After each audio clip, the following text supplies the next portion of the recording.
거울을 보고 나오셨습니까? 거울을 보셨어요? 가끔 거울을 보면서 그런 생각을 할 때 있지 않으세요? 요것만 딱 고쳐지면 내가 어디 가서도 빠지지 않는 인물이 될 텐데, 이런 생각 해보신 적 있으십니까? 없으십니까? 저는 거울을 보면서 가끔 그런 생각을 합니다. 머리숱이 조금만 더 많았어도, 흰머리가 조금 없었어도, 염색을 하고 나면 일주일만 지나면 막 다시 흰머리가 막 이렇게 자라나니까, 무엇인가 이렇게 변화되어지는 삶, 이거를 뭐 우리가 이제 뭐 이런 단어를 쓰기도 합니다. 개혁하다라고 하죠. 개혁하다. 영어로 하면 리폼인데, 폼을 새롭게 하다라는 거예요. 폼을 다시 하다라는 건데, 어떤 제도나 기구 따위를 뜯어서 새롭게 고친다는 말입니다. 그러니까 오늘 우리가 함께 나눌 말씀은 우리의 삶을 어떻게 하라, 폼을 새롭게 하라라는 거예요. 개혁하라. 오늘 느헤미야라는 사람을 보게 되어지는데, 느헤미야는 민족의 위기에서 이제 개혁을 단행하게 되었습니다. 오늘 느헤미야가 한 개혁의 모습을 보면서 우리 삶 가운데 혹시 내가 좀 고쳐야 될 부분이 있진 않은가 다시 한번 우리가 생각해 보는 그런 시간이 되어지기를 원합니다. 느헤미야는 나라와 민족의 위기 앞에 지금 서 있게 되어집니다. 바벨론이란 나라가 이제 유다를 멸망시키잖아요. 그래서 포로로 잡혀가게 되어집니다. 사실상 이스라엘 나라는 그때 다 끝나버렸어요. 멸망을 당했어요. 그런데 하나님께서 그 유다를 멸망시킨 바벨론을 이제 바사 왕국 페르시아에게 멸망당하게 하시고, 이제 페르시아 왕인 고레스가 이제 이스라엘 백성들을, 야, 너희 다시 예루살렘으로 돌아가서 거기에 성전을 짓고 너희가 살던 대로 살아가라라는 명령을 내림으로 인해서 그들이 민족적으로 그들이 이제 다시 예루살렘으로 돌아오게 되어집니다. 너무나도 놀라운 사건이에요. 여러분, 이런 일이 이루어질 수 없는 거예요. 우리는 그냥 쉽게 성경에서 그러니까 가능하겠지라고 생각하지만, 사실 고대에 이런 일들이 일어날 수가 없어요. 그런데 하나님께서 그들을 그렇게 보내신 것이죠. 약속대로 예레미야에게 주신 70년이 지나면 너희가 다시 이곳으로 돌아오겠다라고 하신 약속의 말씀을 하나님께서 충실하게 지키신 거예요. 신실하게. 그래서 예루살렘에 도착했어요. 이때도 예루살렘, 이제 이스라엘 다시 회복되게 되어집니다. 우리가 잘 알고 있듯이 1차 포로에서 돌아온 자들이 스룹바벨, 총독인 스룹바벨을 중심으로 돌아오게 되어지는데, 그들이 맨 처음에 와서 뭐 했습니까?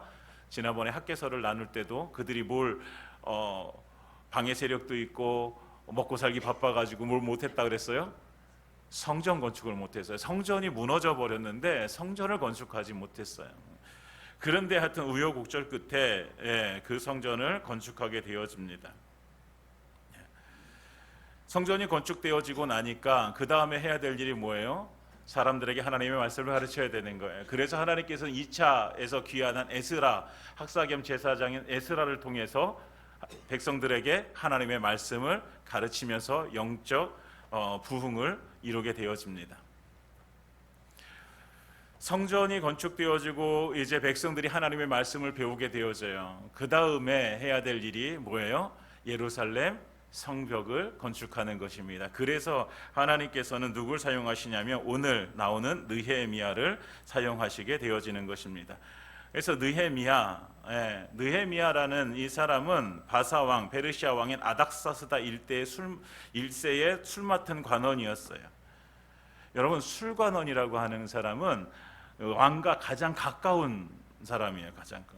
그 당시에 보통 술관원 그러니까 이렇게 왕한테 술만 드리는 사람으로 생각하지만, 술관원은요 음식을 맛보고 침실을 맡고 경호하는 일까지 다 하게 되어지는 거예요. 그러니까 지금으로 말하면 어떤 사람쯤 되는 거예요? 경호실장쯤 되는 거예요. 아니면 비서실장쯤 되는 거예요.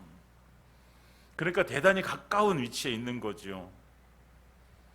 근데 이 아닥사스다 왕이 이제 왕이 된 지 20년째 되는 해에 1장 1절에 보면 기슬르월이라고 나옵니다. 기슬르월이라고 하면 지금으로 하면 11월에서 12월 정도 되는 시기예요. 그때 느헤미야의 동생인 하나니가 찾아와서 고향 소식을 전하게 되어집니다. 예루살렘에 이런 일이 벌어졌습니다. 그런데 그 이런 일이 뭐예요? 예루살렘 성벽이 다 불타버렸습니다. 이 아픈 소식을 전하는 거예요. 자기의 고향 땅 그 예루살렘의 성벽이 다 무너져 내렸다는 거예요. 그러니까 그 마음이 너무 아픈 거죠. 느헤미야는 여전히 거기에서 이제 페르시아에서 어떤 직분을 맡고 있지만 그러나 여전히 자기 민족을 사랑하는 마음이 너무나 컸어요. 하나님을 사랑하고. 그래서 그때서부터 느헤미야가 금식을 선포하면서 기도하기 시작합니다. 여러분, 이 금식하며 기도한 시간이 얼마나 될까요? 2장 1절에 보면 아닥사스다 왕 20년 니산월이 되어집니다. 니산월은 3월에서 4월입니다. 11월에서 12월 사이에 소식을 듣고 금식하며 기도하기 시작한 그 기도가 언제까지? 4개월이 지날 때까지 계속되어지는 것입니다. 왜냐하면 이것이 느헤미야에게 큰 부담이에요. 왕에게 가서 우리 민족, 우리 땅 예루살렘의 성벽이 무너져서 제가 가야 되겠습니다 라고 말하기에는 부담감이 너무 커요. 왜냐하면 거기는 이미 누구의 땅이에요? 페르시아 땅이잖아요. 그런데 만약에 자기 민족이라고, 자기 땅이라고, 우리 땅이라고 얘기한다면 민족적 반역이 되기 때문에 그것은 너무 힘든 일이에요. 그러니까 기도할 수밖에 없어요. 그냥 금식하면서 기도하는 거예요. 여러분, 금식하면서 기도하니까 얼굴이 어떻게 4개월 동안 이게 뭐 온전히 4개월을 금식하면서 기도했다라고 볼 수는 없지만 계속해서 하나님 앞에 금식하면서 기도하는 삶을 살았던 거죠. 그러니까 그 슬픔이 얼굴에 드러나겠어요? 안 드러나겠어요? 드러나는 거예요. 얼굴에 드러나니까 이 왕도 알게 되어지는 게, 어느 날 왕이 이 느헤미야의 얼굴을 보니까 근심이 가득한 거예요. 그래서 느헤미야에게 묻는 거예요. 야, 느헤미야야, 너 무슨 일 있어? 왜 얼굴에 그렇게 수심이 가득해? 왜 그렇게 슬픈 표정이야? 그러니까 그때서야 느헤미야가 자기 고향 예루살렘 소식을 전하는 거예요. 우리 고향 예루살렘에 성벽이 무너졌다는 소식을 들었습니다. 그래서 제가 좀 가봐야 되겠습니다. 그때 왕이 너무 놀랍게도 흔쾌히 가라고 하는 거예요. 가라고 하면서 예루살렘에 무사히 갈 수 있도록 편지도 써주고, 그리고 성벽을 건축해야 되니까 그 재료도 다 주겠다고 약속을 해주고 편지를 써주는 거예요. 그리고 예루살렘으로 돌아와서 느헤미야가 지체하지 않고 성벽을 건축하게 되어집니다. 그 성벽을 재건하는 이야기가 느헤미야서인데, 성벽을 다 재건하고 하나님께 감사 제사를 드리고 그 모든 일이 마치고 12년이 지난 후에 느헤미야가 다시 왕에게로 돌아갑니다. 그리고 1년 정도 지나서 다시 예루살렘으로 돌아왔을 때 이야기가 오늘 13장의 이야기입니다. 그러니까 13장이 언제 이야기인지 아시겠죠? 성벽을 다 건축하고 그리고 12년이 지났어요. 그리고 12년 동안 느헤미야가 백성들과 함께 정말 하나님의 백성답게 잘 살아갈 수 있도록 노력했을 거 아니에요. 그러고서 이제는 됐다 싶었을 거죠. 그래서 이젠 됐다 싶어가지고 이제 다시 자기가 있었던 그 아닥사스다 왕에게로 다시 돌아갔어요. 근데 돌아갔다가 1년 후에 돌아왔어요. 돌아왔는데 어떤 일이 벌어지냐면 오늘 이 같은 일이 벌어지는 거예요. 불과 1년 사이에 엄청난 일이 벌어진 거예요.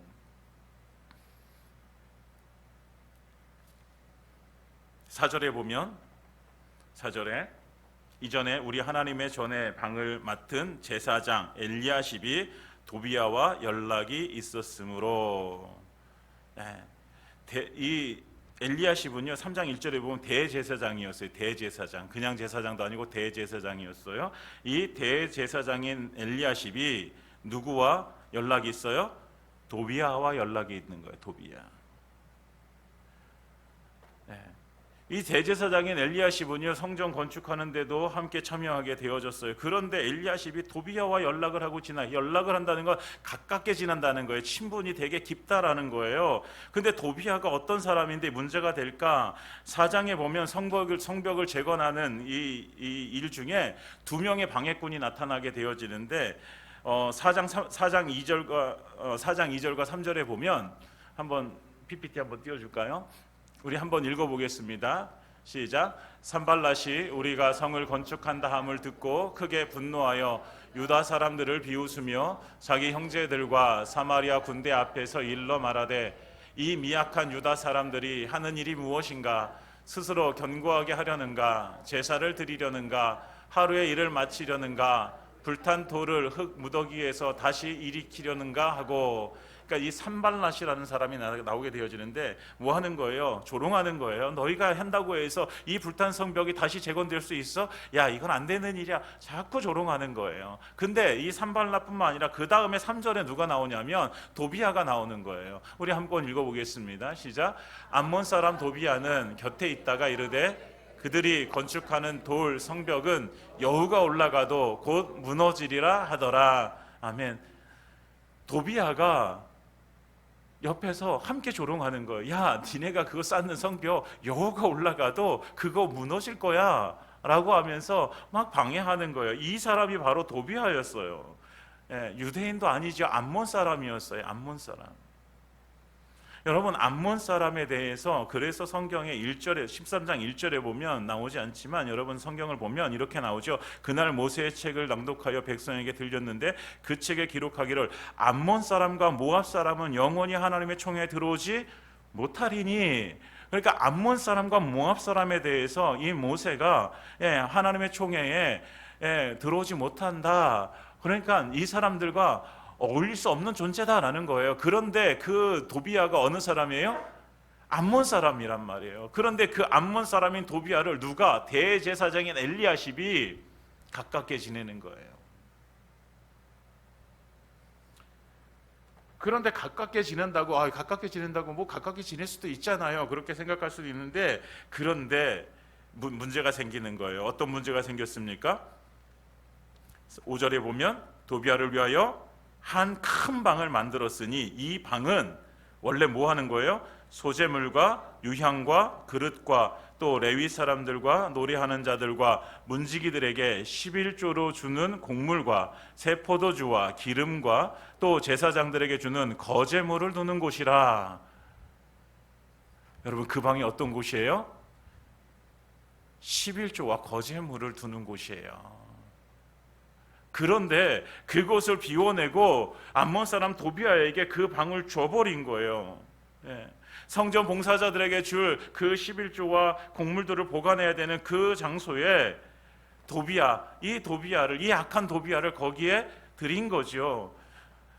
느헤미야는 전혀 이런 일이 있을 거라고 생각하지도 못했어요. 그런데 와서 보니까 6절에 보니까 그때 내가 예루살렘에 있지 않았잖아요. 바벨론 왕 아닥사스다 32년에 내가 왕에게 나아갔다가 며칠 후에 왕에게 말미를 청하고, 며칠 후라고 하지만 사실은 1년이라는 시간이 지난 거거든요. 그래서 1년이 지나서 왔는데 와서 보니까 뭐 한 거예요? 엘리야십이 도비아를 위해서 이 방을 내어준 거예요.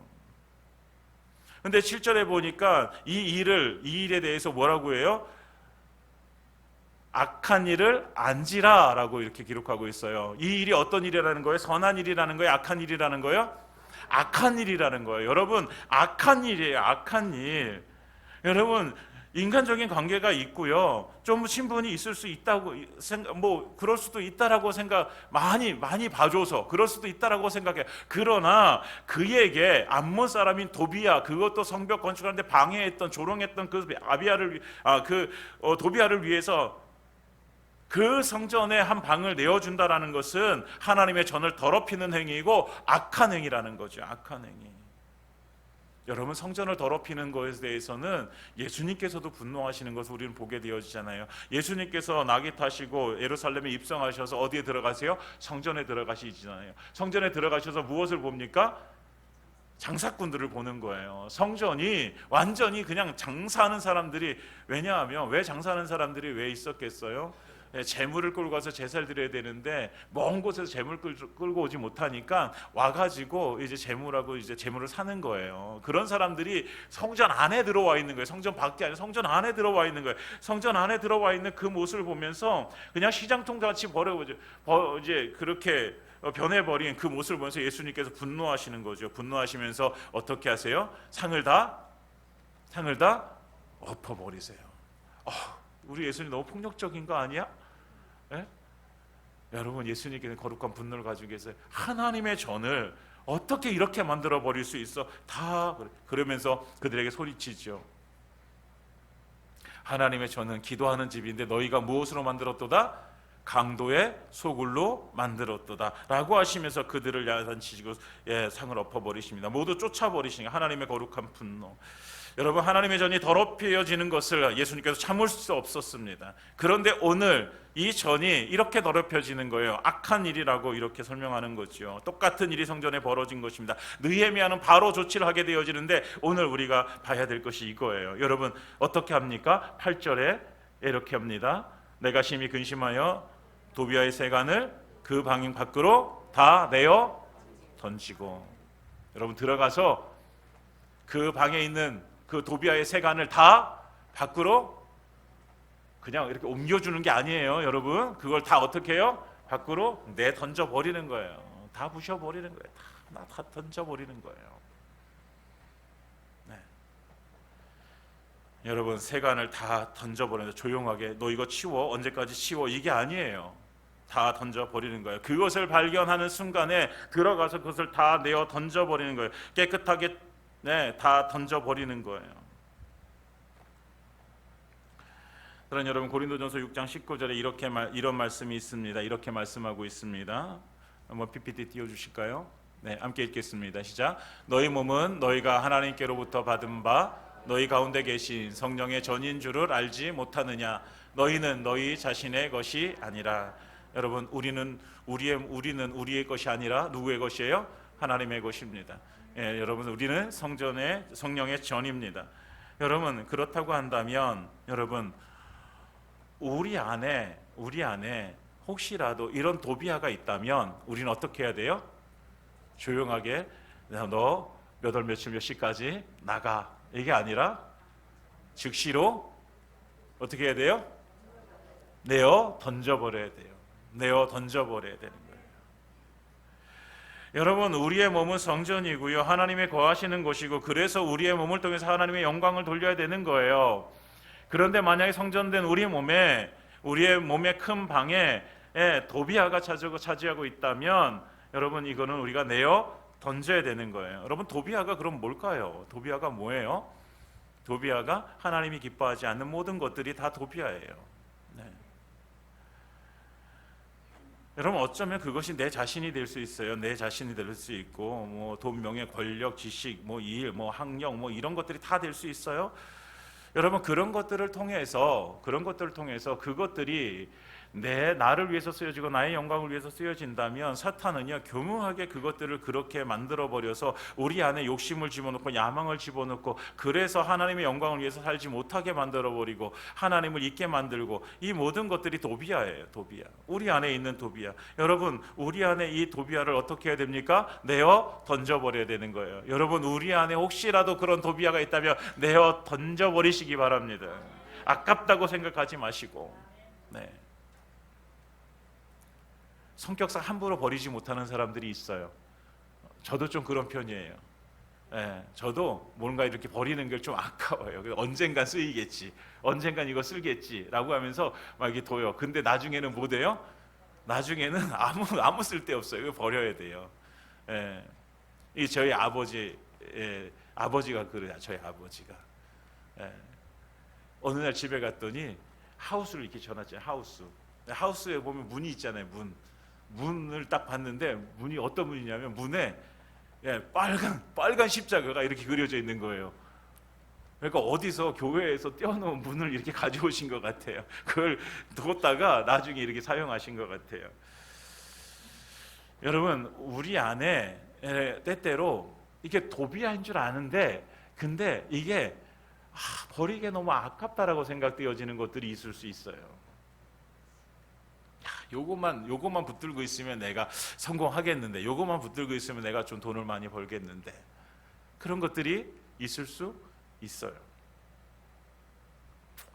여러분, 죄라는 것이 무서워요? 아니면은 죄라는 것이 무섭지 않아요? 여러분, 어떠세요? 죄가 무서워요? 무섭지 않아요? 무서워요? 그럼 죄 짓지 말아야 되잖아요, 그렇죠?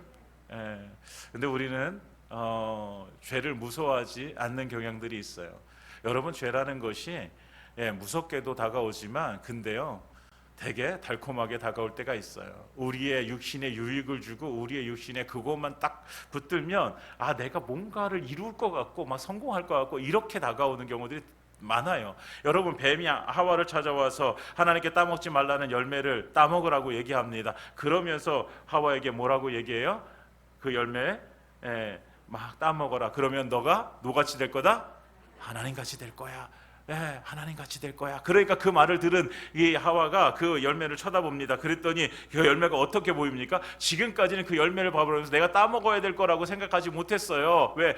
하나님께서 죽는다고 말씀하셨거든요. 근데 마귀에게 계속해서 너 하나님같이 될 거야, 너 하나님같이 될 거야 막 이러니까 그걸 어느 순간 보니까 보암직도 하고 먹음직도 하고 지혜롭게 할 만큼 탐스럽기도 한 거예요. 그러니까 그렇게 보이니까 어떻게 해요? 홀라당 따먹어 버리는 거예요. 여러분, 죄라는 것은요 이렇게 찾아오는 거예요. 우리에게 뭔가 너 그거 따먹으면 하나님같이 될 거야 라고 하면서 우리에게 정말로 아름답게 우리에게 달콤하게 다가오는 거예요. 그러다 보니까 우리 안에 죄가 있는데 그걸 내어 던지지 못하는 거죠. 사랑하는 여러분, 아까워하지 마시고 우리 안에 도비아가 있다면 내어 던져버리시기 바랍니다. 그것 때문에 내가 조금의 유익을 얻는다고 할지라도 그것은요 내어 던져버려야 되는 거예요. 과감하게.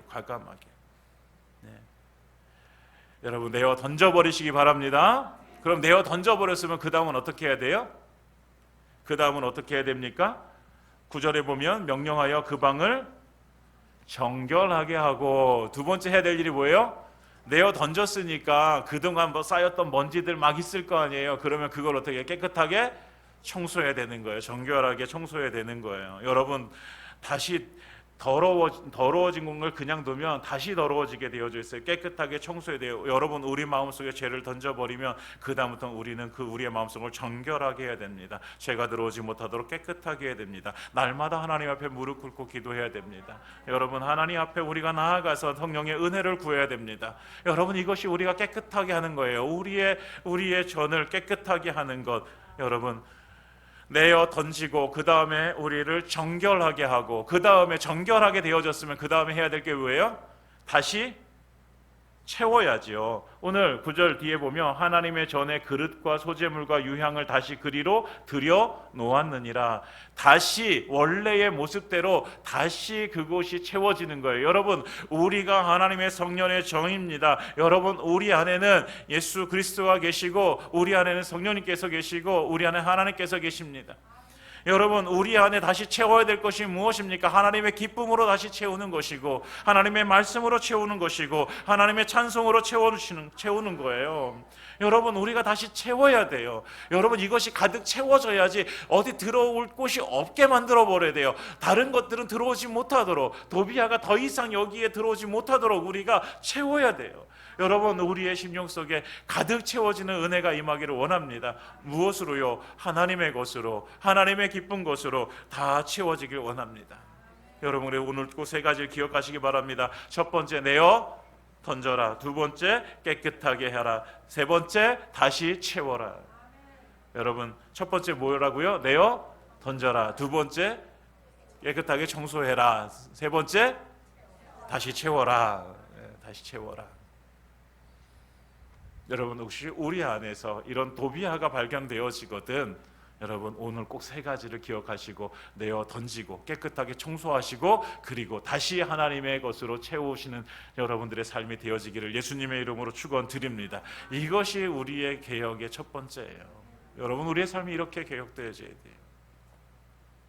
두 번째 개혁이 이루어지게 되어집니다. 오늘 성경에서 10절부터 보면 내가 또 알아본즉, 또 알아봤어요. 또 이런 거 말고 또 다른 어떤 일이 있나 그랬더니 레위 사람들이 받을 몫을 주지 아니하였으므로 그 직무를 행하는 레위 사람들과 노래하는 자들이 각각 자기 밭으로 도망하였기로. 이 말이 뭐예요? 도비아가 11조와 거제물을 쌓아두는 그 방을 차지하고 있으니까 더 이상 사람들이 11조를 드리지 않았다는 거예요. 그러니까 그 방이 비어 있는 거죠. 여러분, 채워지지 않으니까 도비아가 들어가 버린 거예요. 사람들이 더 이상 11조를 드리지 않아요. 더 이상 거제물을 드리지 않아요. 하나님 앞에 제물을 드리지 않아요. 그러니까 엉망이 되어져 버린 거예요. 1년 사이에. 그러니까 하나님께서는요, 성전 봉사를 위해서 특별히 구별된 레위 사람들을 세우시잖아요. 근데 그 레위 사람들 뭐 하는 거예요? 성전 관리하고 제사를 섬기게 되어지는데 그 사람들이 다 밭으로 도망가 버린 거예요. 그럼 제사는 누가 드릴까요? 제사는 누가 드려요? 제사가 안 드려지고 있는 거예요.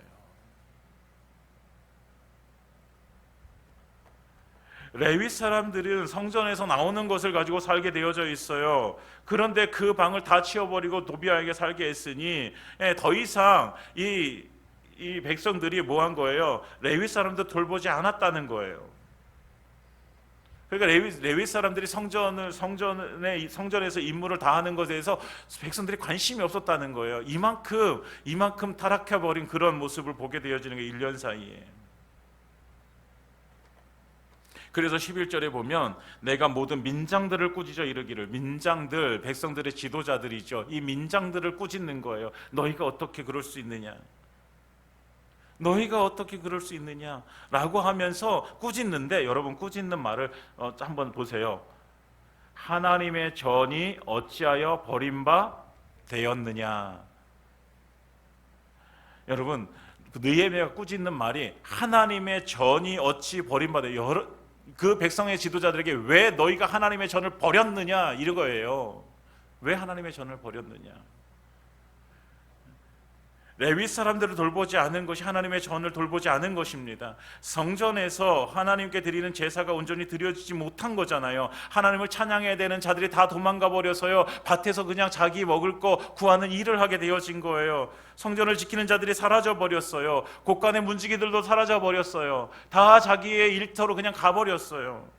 그들이 원래 일해야 될 곳은 성전인데 성전이 아닌 다른 곳에 가가지고 일하는 게 되어진 거예요. 성전에서 제사 드릴 사람이 없어요. 성전을 지키는 사람들이, 성전에서 찬양을 드리는 사람들이 없어져 버린 거예요. 그러니까 느헤미야는 뭐라고 그래요? 하나님의 전을 어찌하여 너희가 이렇게 버렸느냐? 여러분, 이것이 하나님의 전을 버린 행위가 되어진다라는 것이죠. 사랑하는 여러분, 하나님의 것을 하나님께 드리지 못할 때 성전이 버려지게 되어지는 것입니다. 백성들이 드린 11조는 제사장들과 레위 사람들이 몫이 되어집니다. 이들은 여호수아가 가나안을 정복하고 나서요, 모두 땅을 분할할 때 아무것도 가지지 못했잖아요. 그냥 자기가 경작할 땅, 그 공간만 제공받게 되어집니다. 그래서 결국 이들은요, 이 레위 사람들, 제사장들과 레위 사람들은 뭘 가지고 살게 되면 백성들이 하나님께 드린 11조를 가지고 살게 되어져요. 그런데 이 11조를 드리지 않아요, 성전이 버려지게 되어지는 것입니다. 여러분, 요즘 시대는 만문의 시대라고 얘기합니다. 만문이란 말은 마태복음 6장에 한 사람이 두 주인을 섬기지 못하는데 한 주인은 누구예요? 하나님이고 한 주인은 뭐예요? 재물이잖아요. 여러분, 여기서 이 재물이 바로 만문입니다. 만문. 여러분, 이 세상에 하나님과 견줄 만한 힘을 가진 것이 있다고 한다면 뭐예요? 재물이에요. 다시 말하면 돈이에요. 돈. 여러분, 돈이요, 이 세상에 가장 강력한 힘을 가지고 있는 물질이에요. 그래서 요즘 시대를 뭐라고 해요? 물질 만능 시대라고 얘기하잖아요. 물질 만능 시대. 돈이면 무엇을 다 할 수 있는 시대가 되어져 버렸어요. 그래서 사랑하는 여러분, 많은 사람들이요, 그 돈을 손에서 놓지 않으려고 하는 거죠. 그런데 이런 시대를 살아가면서 우리에게도 얘기해요. 11조라니, 이건 말이 안 되죠. 11조라니. 어떻게 내가 어떻게 땀 흘려서 번 돈인데 어떻게 내가 그 중에 10분의 1을 내가 헌금할 수 있어? 사랑하는 여러분, 저에겐 그런 믿음이 있습니다. 내 삶의 모든 것은 하나님의 것입니다. 하나님의 것.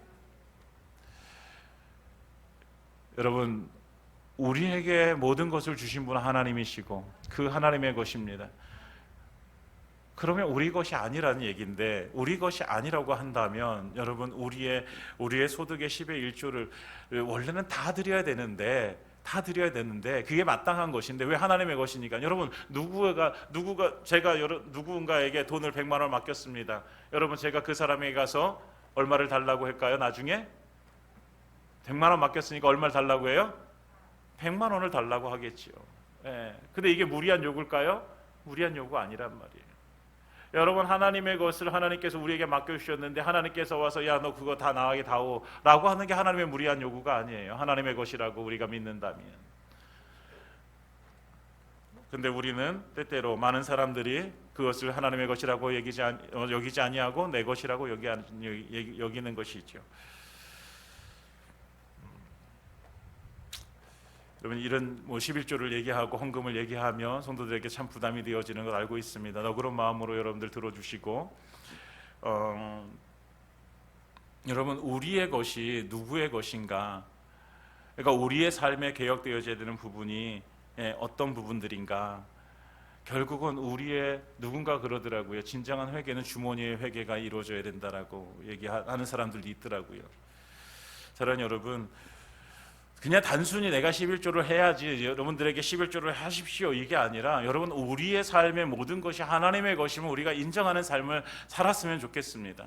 여러분, 내가 누리고 있는 모든 것이 하나님의 은혜입니다. 하나님께서 나에게 주신 것이고 나에게 맡겨주신 것입니다 라고 고백할 수 있다면 우리가 하나님께 드리는 것이 그것이 내가 뭐 어떤 대단한 헌신을 하는 것이 아니라 하나님의 것을 하나님께 내가 그 중에 일부를 하나님께 드리고 그 나머지 하나님께서 나에게 맡겨주신 것을 내가 마음껏 사용할 수 있다라는 것이죠. 사랑하는 여러분, 우리의 모든 것이 하나님의 것임을 고백하며 하나님께 나아가는 우리의 삶이 되어지기를 소망합니다. 여러분, 우리에게 있는 돈은 누굴 거예요? 아니, 우리의 건강은 누구의 것일까? 우리의 자녀들은 누구의 것일까? 내게 있는 힘은, 내게 있는 모든 것들이 여러분 누구의 것일까? 여러분, 우리가 하나님의 것임을 인정하길 소망합니다. 여러분, 사탄은, 마귀는 자꾸 와서 우리에게 이것을 자꾸 인정하지 말라라는 거예요. 야, 그게 어떻게 네 거지? 하나님의 거야. 네가 땀 흘려서 이룬 거잖아. 네가 땀 흘려서 번 거잖아. 네 거지. 사랑하는 여러분, 그 땀을 흘려서 그것을 얻게 해주신 분도 하나님이시고 그것을 우리에게 쓸 수 있도록 남겨주신 분도 우리 하나님이십니다. 사랑하는 여러분, 오늘 이 느헤미야는 그것을 지적하면서 다시 그들에게 다시 이제 그 비어진 곳간에 11조로 채우게 되어집니다. 12절에 이에 온 유다가 곡식과 세포도주와 기름의 11조를 가져다 곳간을 드림으로 곳간이 다시 채워지게 되어집니다. 곳간이 채워지니 다시 제사장과 레위 사람들이 돌아오게 되어집니다. 그리고 그들에게 맡겨주신 직분을 감당하게 되어집니다. 14절 내 하나님이여 이 일로 말미암아 나를 기억하옵소서. 내 하나님의 전과 그 모든 직무를 위하여 내가 행한 선한 일을 도말하지 마옵소서. 여러분, 이것이 느헤미야는 고백합니다. 이것이 어떤 일? 선한 일이다. 선한 일이다. 여러분, 이것이 선한 일입니다. 여러분, 우리의 삶이 회복되어지는 것, 여러분, 우리의 삶이 개혁되어지는 것, 여러분, 우리가 오늘 말씀드린 것처럼 우리의 성전 안에 도비아가 있는 것을 내어 쫓아버리고 깨끗하게 청소하고 거기에 다시 새로운 것으로 하나님의 기뻐하는 걸 채워지는 그 삶의 개혁들, 그리고 우리 삶에 있는 모든 것들이 하나님의 것임을 고백하며 그것을 감사함으로 하나님께 드릴 수 있는 그런 삶의 개혁들이 우리의 삶 가운데 이루어지기를 예수님의 이름으로 축원드립니다. 이것이 선한 일임을 아시고 이것이 선한 일이라고 하나님께서 우리에게 말씀하시는 것을 우리가 다시 한번 듣고 또 이것이 우리의 삶 가운데 정말 실천되어지는 은혜가 임하기를 예수님의 이름으로 축원드립니다.